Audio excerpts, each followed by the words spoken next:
Muito bem, vamos lá, gente. Estamos numa série de mensagens chamada Comunidade uns aos outros. Semana passada o pastor Paulo deu a introdução desse tema, falando que realmente para a gente realizar esses uns aos outros, nós precisamos de amor, né? O amor de Cristo é a base para que a gente faça todos os outros uns aos outros, né? Sem o amor de Cristo derramado nos nossos corações, sem a ação do Espírito no nosso coração, isso se torna algo impossível.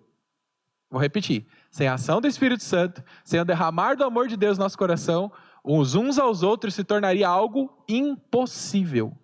Então, portanto, todavia, se você já creu no Jesus, se você anda com Jesus, por meio da leitura bíblica, por meio das orações, por meio de estar com os outros irmãos, você tem capacidade total de viver uns aos outros.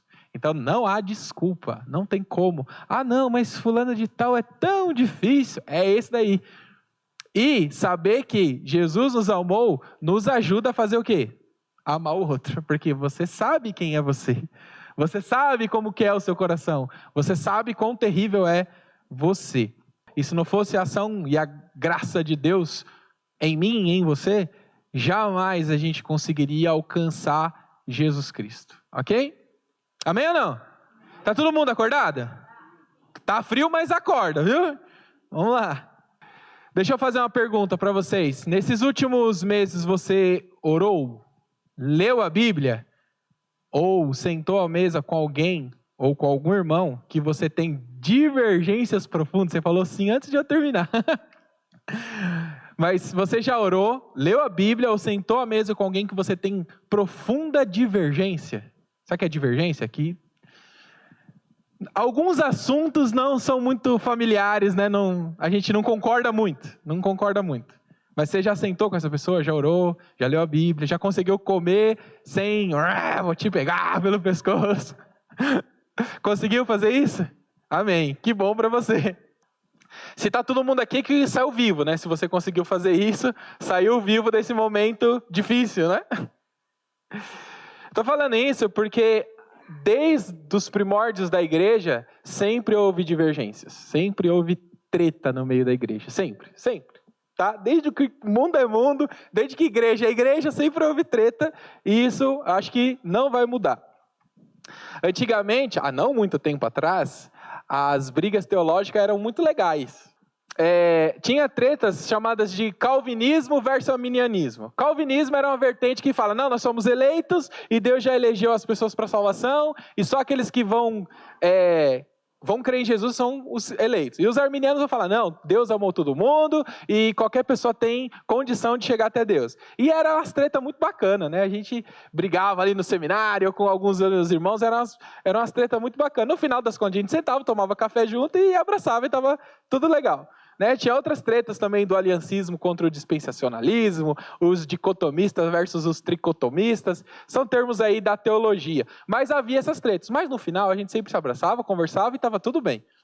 Na história da igreja, por exemplo, em Corinto, havia divisão por preferência de um líder. Né? Lá em Corinto, uns falavam, não, eu sou de Apolo, outros, eu sou de Paulo, e vivia essa treta. Aí Paulo fala, para com esse negócio aí, ninguém tem que ficar se orgulhando porque foi ensinado por Apolo ou por Paulo. Né? E o pessoal então rachava a igreja por quem gostava mais de Paulo, quem gostava mais de Apolo, e por aí vai. Lá em Gálatas, quando Paulo escreve a carta aos Gálatas, ele fala no capítulo 5, versículo 15, que os irmãos já estavam a ponto de se morder não literalmente, né? Mas estava tendo tanta treta, que os caras estavam com raiva um do outro, né?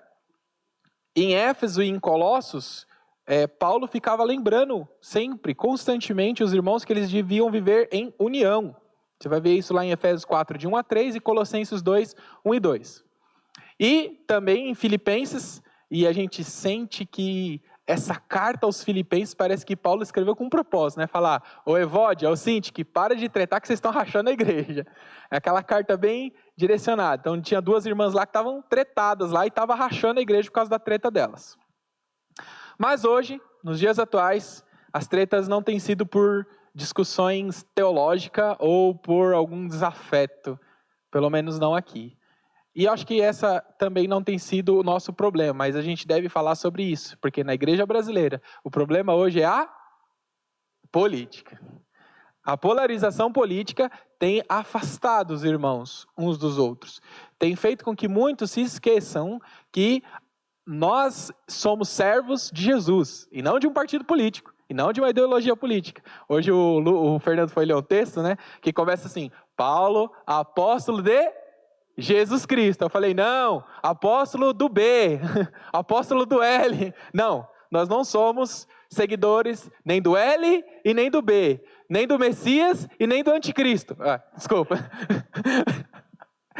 Nós não somos servos de nenhum deles, nós somos servos de Cristo. E isso é o que nos une, apesar das nossas divergências, do qual espectro político nós gostamos mais. Apesar disso.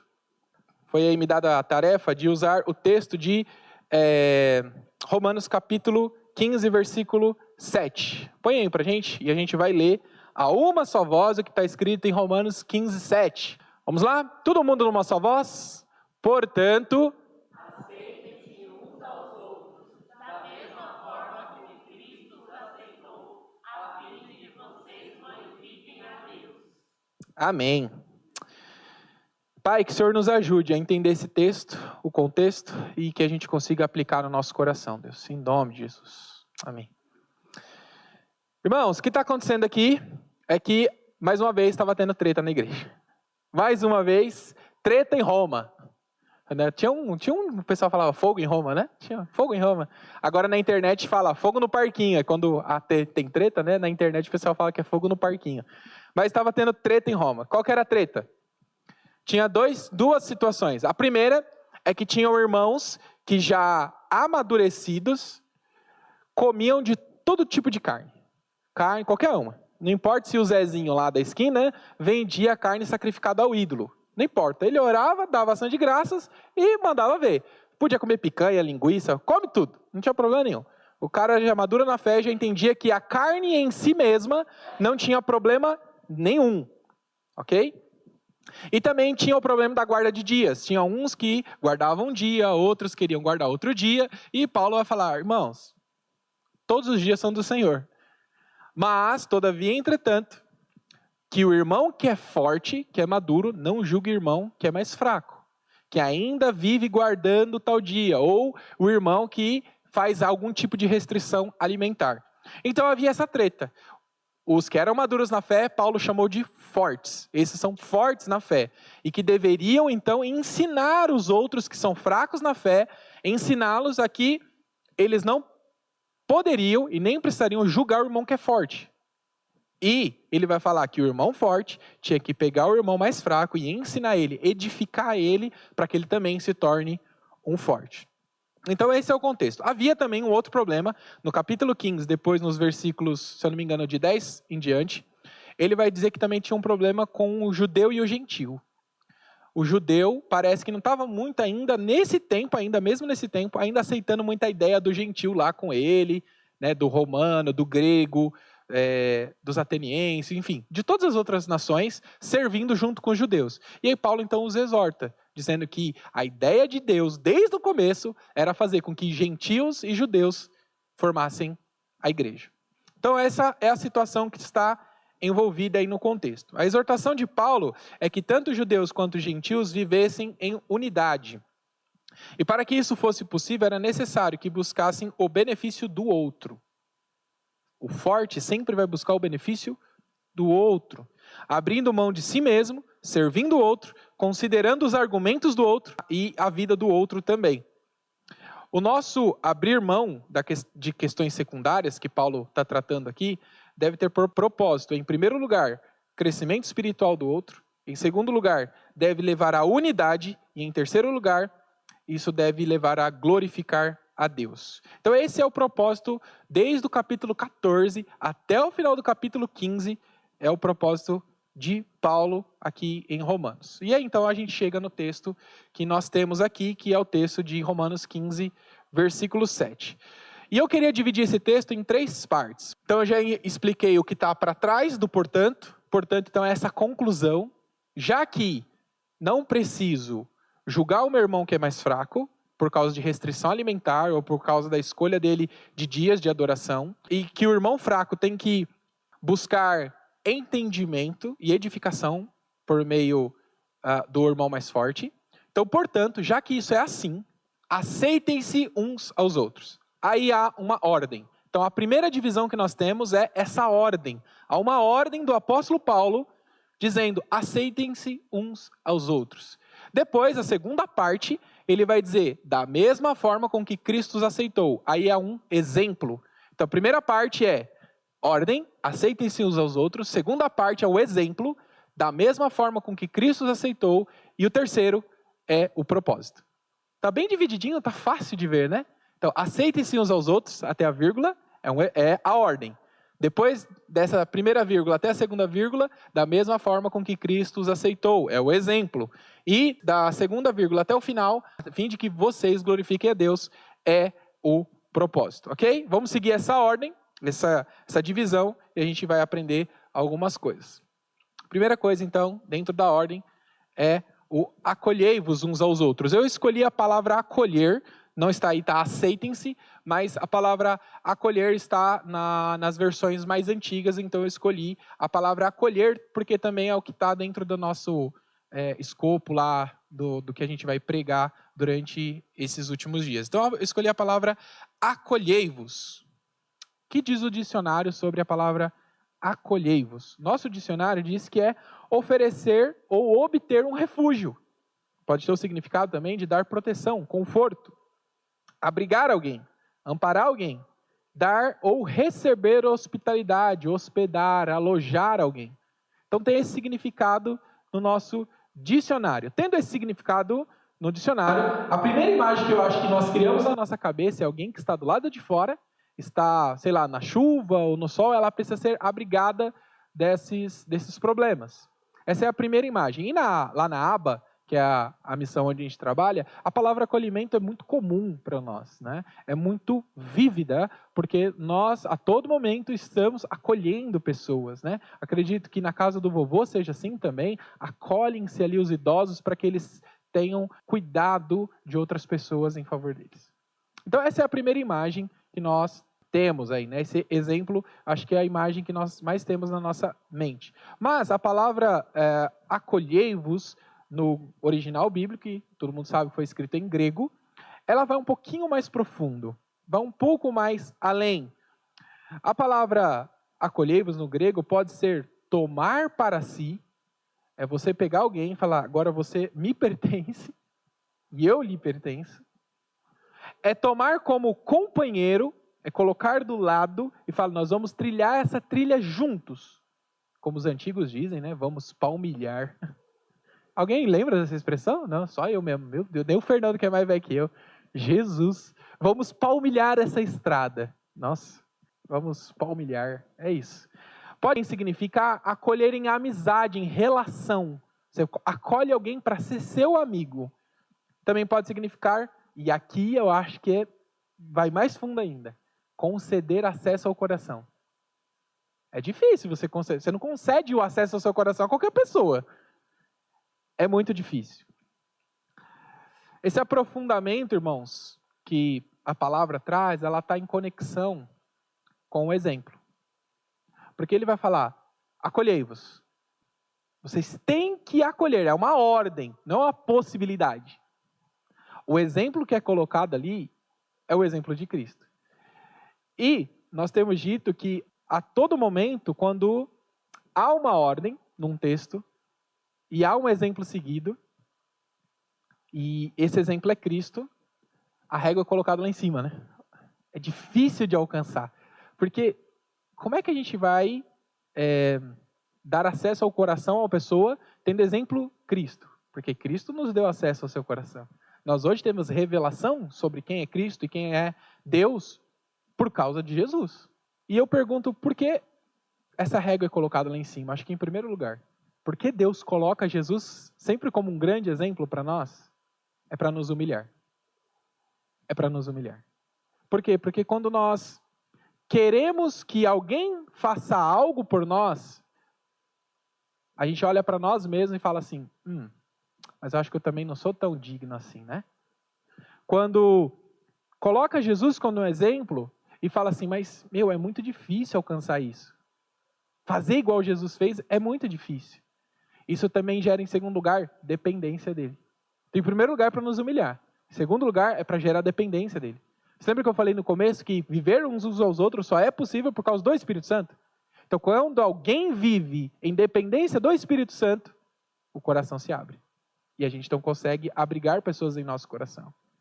Então, esse exemplo de Cristo para nós faz a gente cair aos pés dele. Falar, Senhor, eu preciso depender do Senhor para poder acolher meu irmão. Porque se depender do meu próprio coração podre e peludo, não vai dar certo. Não vai dar certo. Então, quanto mais contato que eu tiver com o exemplo de Cristo, quanto mais eu andar com Cristo, quanto mais eu viver a sua palavra, mais ainda o meu coração estará aberto para acolher outras pessoas e me humilhar diante de Deus. Esse exemplo também faz com que a gente perceba algumas coisas. Eu coloquei uma série de perguntas aqui para a gente pensar, das quais talvez eu tenha poucas respostas, mas algumas bíblicas. Ele fala que o exemplo de acolhimento tem que ser da mesma forma com que Cristo nos acolheu, nos aceitou. Qual era o nosso estado quando Cristo nos acolheu? Qual era o nosso estado quando Cristo nos tomou para si? Qual é o nosso estado quando Cristo nos chamou para andar com Ele? Para palmilhar esse caminho da fé com Ele, como companheiro. Qual era o nosso estado quando Cristo nos deu acesso ao seu coração?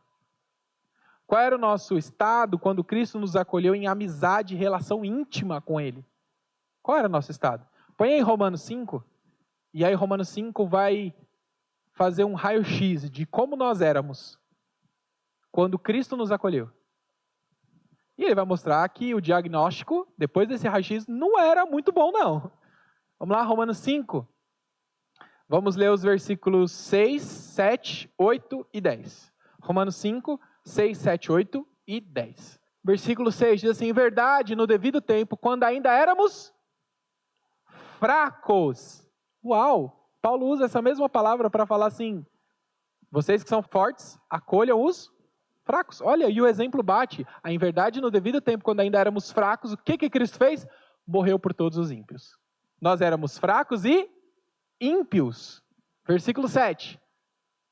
Sabemos que é muito difícil que alguém se disponha a morrer por um justo. Embora por uma pessoa que se dedique ao bem, talvez alguém tenha a coragem de dispor sua vida. Porém, Deus comprova seu amor para conosco pelo fato de Cristo morrido em nosso benefício, quando ainda andávamos no fraco, ímpio e pecador. Ó, vai ver no raio-x de quando Cristo nos acolheu, tá entendendo? Situação nossa? Mais uma. 10. Ora, se quando éramos o quê? Rapaz, Deus, seu coração, abriu seu coração quando a gente era inimigo. Pois é isso aí. Fomos reconciliados com Ele mediante a morte de seu Filho. Quanto mais no presente, havendo sido feitos amigos de Deus, seremos salvos por sua vinda. Fez aí o desenho de como você era, de como eu era, quando Cristo nos deu acesso ao seu coração? A gente era fraco, injusto, ímpio, pecador, inimigo de Deus. Efésios capítulo 2 vai falar que nós estávamos em estado de putrefação. Estávamos podres. Uma podridão imensa, da qual Deus não poderia nem sequer olhar para nós. Muito bem, então a gente já viu que há uma ordem, acolhei-vos. Acolhei-vos uns aos outros. E a gente sabe que acolhimento, segundo a palavra no original grego, é tomar para si, é tomar como companheiro, é acolher em amizade e relação, é conceder acesso ao coração. E aí então Paulo nos dá o exemplo, que é Cristo. E nós vimos que Deus nos acolheu, Cristo nos acolheu quando o nosso estado não era tão favorável assim. E qual que é o propósito? O propósito é o seguinte, para a glória de Deus. Quando Deus fez isso em Cristo Jesus, a glória foi para o próprio Cristo. A fim de que vocês, fortes e fracos, que gostam da direita ou gostam da esquerda, ou do centro, talvez. Vocês que são palmeirenses ou corintianos, não é? Olha lá.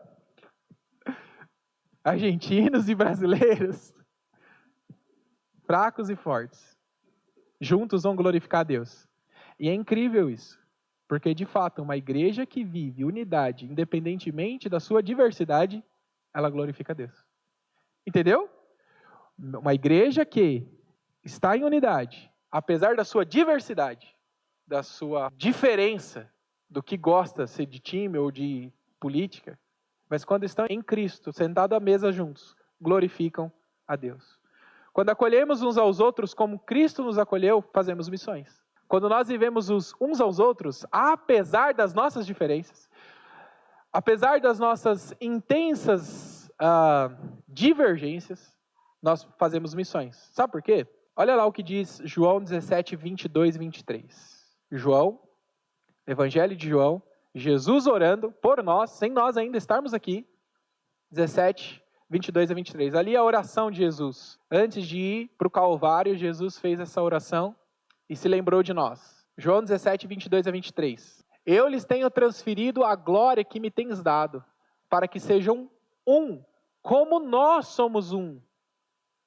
Ele coloca o exemplo da Trindade, do Pai, do Filho e do Espírito Santo. Um. Eles são iguais? Não. Mas eles são um. Está entendendo? Não. Ele fala para a gente ser um igual a eles. Somos iguais? Mas dá para ser um? Dá. Em corpo de Cristo nós somos um.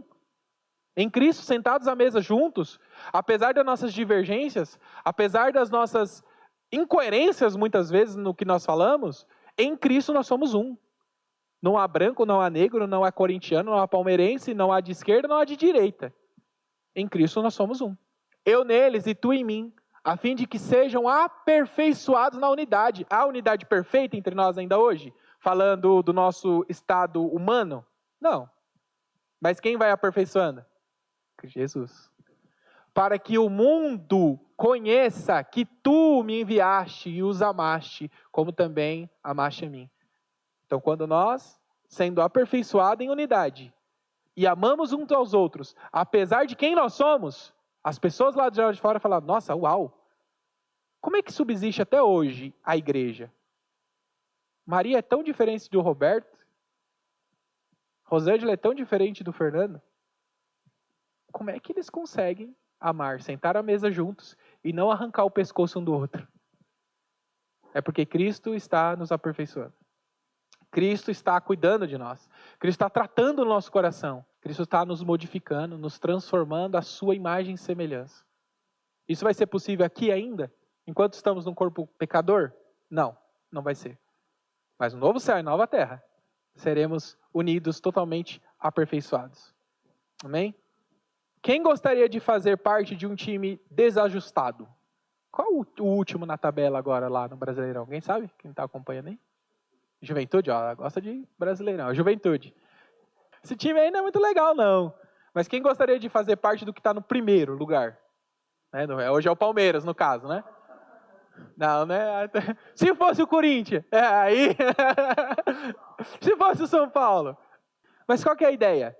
Se as pessoas lá fora olharem para nós aqui dentro e ver que a gente é diferente, mas a gente se ama e se cuida, o que elas vão querer fazer? Eu quero participar desse negócio aí. Eu quero ser amado por essas pessoas aí. Eu quero também participar dessa unidade aí. Então, quando nós nos amamos e cuidamos uns dos outros, nós fazemos missões. Então, primeiro, os uns aos outros tem que acontecer aqui dentro. Nós temos que nos amar, nós temos que nos cuidar, nós temos que abrir o nosso coração e falar, irmão, eu preciso de você, você precisa de mim, e nós precisamos de Cristo. É o corinho. Eu não lembro agora como é que canta, mas é isso. Eu preciso de você, você precisa de mim, e nós precisamos de Cristo. E se nós tirarmos Cristo? Aí danou-se tudo, né? Aí virou qualquer instituição aí que pode ser chamada de qualquer outra coisa, menos igreja. Então, beleza, irmãos. Até aqui nós vimos parte teológica de tudo isso. Mas como devemos acolher os irmãos, tendo Cristo como exemplo? Como isso tem que acontecer? Volta lá em Romanos 15, versículo 8. Como Cristo acolheu? Como é que Cristo acolheu? Como é que foi que Cristo nos acolheu? Afirmo, pois Cristo se tornou o quê? Servo dos que são da circuncisão. Jesus era forte ou fraco? Os da circuncisão eram forte ou fraco? Eles eram fracos, porque eles estavam presos a um sistema de leis, de ordenanças. E Jesus fez o quê? Se tornou servo do fraco. Por amor à verdade de... Ele colocou o amor a Deus acima de tudo, para servir o fraco. a fim de confirmar as promessas feitas aos patriarcas. Então, a melhor forma de nós acolhermos os outros é servindo. Os que são fortes tornam-se servos dos que são fracos. E isso tem tudo a ver com o que Jesus falou. Tem tudo a ver. Paulo escreve isso em consonância com Mateus 23:11. Quem quer ser grande no reino dos céus, se faça servo do outro, se faça um pequeno. Paulo também vai falar em Filipenses capítulo 2 o quê? Tenham o mesmo sentimento que houve em que sendo Deus, não teve por usurpação, ser igual a Deus, mas se fez servo. O nosso servo. Como é que a gente serve, então? Porque a gente pode ir progredindo nessa pergunta, né? Como é que eu sigo o exemplo de Cristo acolhendo os irmãos? Servindo. Como é que eu sirvo os irmãos? Vamos lá. 4 formas de servir o seu irmão para demonstrar que você o acolheu. Porque é muito fácil de, não, eu acolho. Mas eu preciso ver o seu serviço. Eu preciso ver você fazendo algo para demonstrar aquilo que você falou. Senão a gente fica só no campo das palavras e não no campo das ações. Vamos lá, então, em primeiro lugar, como é que eu sirvo o meu irmão? Abrindo mão de mim mesmo por amor a ele. Como eu abro mão? Versículo 2, 15:2. Portanto, cada um de nós deve agradar ao próximo, visando o que é bom para o aperfeiçoamento dele. Essa é a forma de a gente abrir mão. No versículo de número 3, pois também Cristo não agradou a si próprio, mas como está escrito, os insultos daquele que te ofenderam caíram sobre mim. Sabe o que acontece quando você abre mão de você mesmo para servir o outro?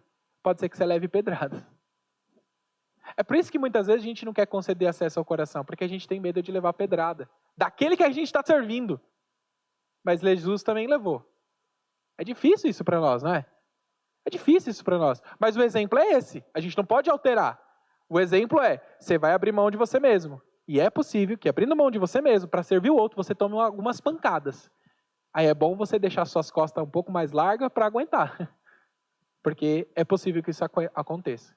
Mas a ordem é dada. Abra mão de você mesmo. Essa é a forma de você servir, irmão. Segundo lugar, ensinando. Mas ensinando com as escrituras em mãos. A Bíblia nos dará perseverança, paciência e bom ânimo e consolo, a fim de preservar nossa esperança. Abre lá no versículo 4. Porquanto tudo que foi escrito no passado foi escrito para nos ensinar. Tudo que foi escrito foi o quê? Para nos ensinar. Então, quando eu vou ensinar o meu irmão, ou vou servir ele, acolhê-lo, eu preciso ensinar com as escrituras em mãos. Com a Bíblia em mãos, não naquilo que eu acho, naquilo que eu penso, naquilo que eu acredito que deve ser feito. Tem que ser com base nas escrituras. Por quê? Porque é a escritura que vai nos dar perseverança, vai nos dar bom ânimo, vai nos manter firmes na esperança. Vai fazer com que a gente abra o nosso coração, olhe para o outro e persevere. E acredite que aquilo que Cristo fez em mim me tornou forte, vai tornar ele forte também. Se eu sou forte hoje, foi por causa das escrituras. Então, meu irmão que é fraco vai ficar forte por causa das escrituras, não por causa do seu trabalho. Em primeiro lugar, como é que eu devo servir meus irmãos? Abrindo mão de mim mesmo que isso me custe pedradas. Segundo, ensinando com as escrituras em mãos, porque é ela que vai dar perseverança, paciência, bom ânimo, consolo e esperança. Terceiro, admoestando. Algumas pessoas não sabem o que significa admoestar, mas admoestar é aquele aconselhamento de confronto, é confrontativo. É chegar no irmão com as escrituras em mãos e falar, irmãos, isso que você está fazendo é errado, olha aqui. É pecado. Está errado isso aqui que você faz. O que Paulo está fazendo aqui é admoestação. Ele está chegando para os romanos e dizendo, vocês bando de cabeçudo, para de achar que comer carne é pecado. Não é não, cara. Carne, o que entra não contamina o homem. O que contamina é o quê? É o que sai, o que está dentro do coração. É isso aqui que contamina o homem. Vocês não precisam guardar mais dias. Paulo então confronta os romanos e a igreja de Roma. Paulo confronta Evódio e Sintique. Eu oro para que Evódio e Sintique entrem em consenso. Evódio e Sintique, vocês têm que parar de brigar. Vocês serviram no evangelho comigo. E agora vocês estão tretando? E eu acho que um dos exemplos de confrontação mais amorosa que tem na Bíblia, para mim, é Jesus e Pedro.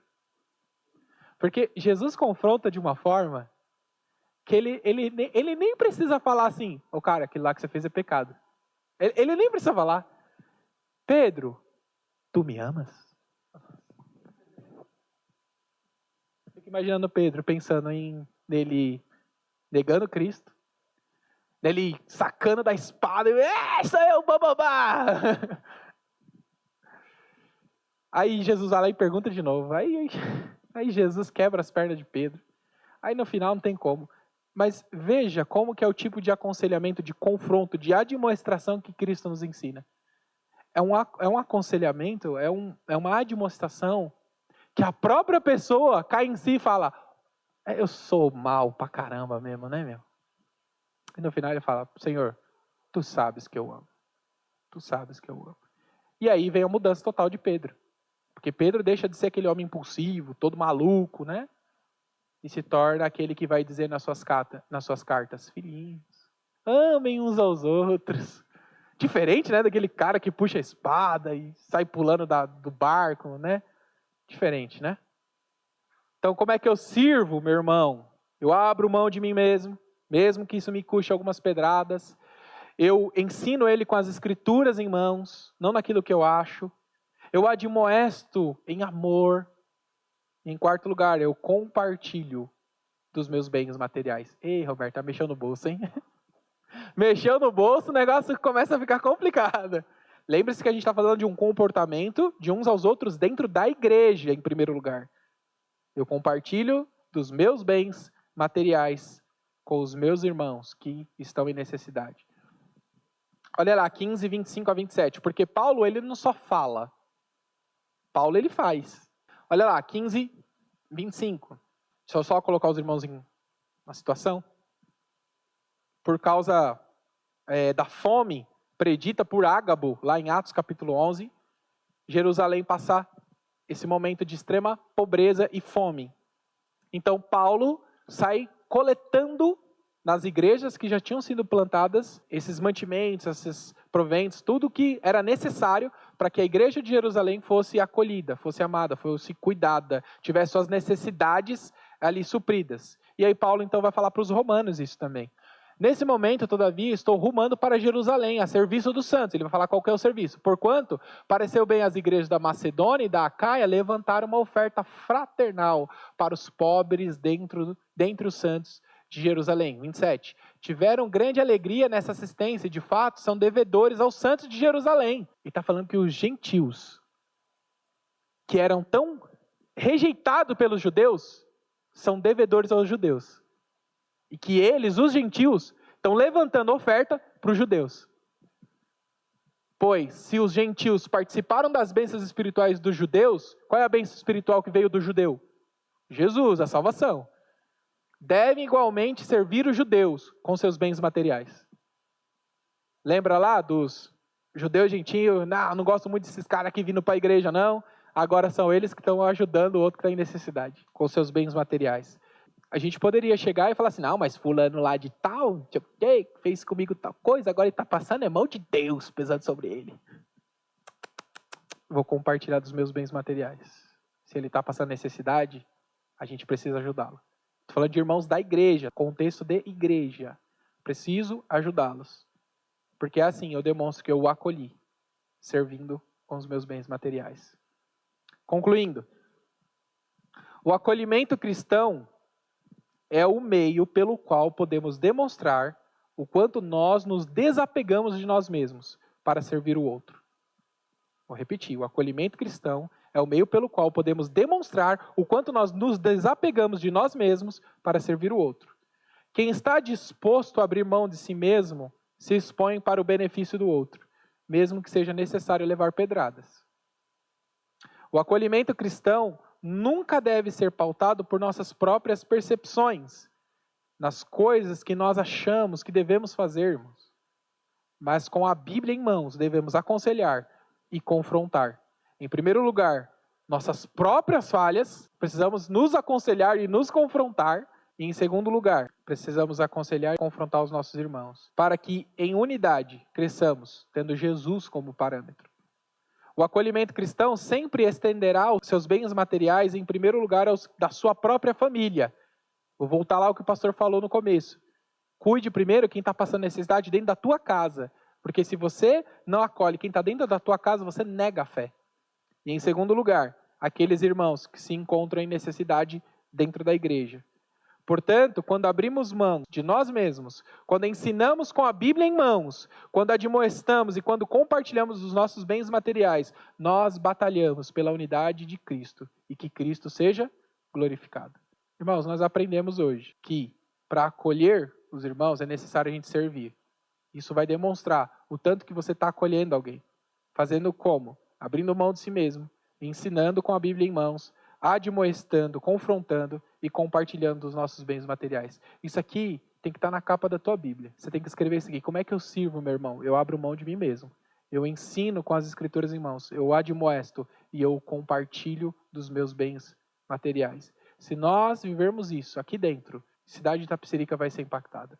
Quanto mais pessoas chegarem, quanto mais pessoas sendo acolhidas, quanto mais nós vivermos isso entre nós, a cidade de Itapecerica vai ser impactada. Para a gente encerrar, eu quero perguntar para você, você está servindo? Se não está, você não está acolhendo. Você precisa servir. Servir vai mostrar o quanto você está acolhendo. Você precisa servir. Vamos orar?